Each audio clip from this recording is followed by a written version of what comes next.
Xo'p, yana bir marta servisga kiraylik, mayli.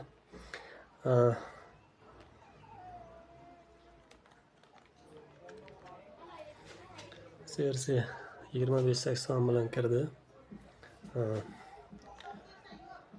Panel settingga o'tib olamiz. Mayda. Basligitmi? Baskligitmi? Nima deydi? Tilim kelishmadi shu narsaga. Podsetka shumi? Mayli, sal tushirib qo'yaylik buni ham. Nechaga tushirib qo'yay? 60 normalniy bo'lar. 60 ga tushirdim, mayli. Mayli, uzoqroq ishlasin deyman-da. Mendan ketgandan keyin yana 3-4 yil ko'rsin deyman-da, hech bo'lganda. Teginib nima qilarding? Servisga kirib, podsetkani tokini pasaytirib nima qilasan? O'zi normalni-ku. 3 volt borish kerak podsetkaga. Tushunmasang nima qilasan aralashib? Qo'lingdan kelmasa aytmaysanmi?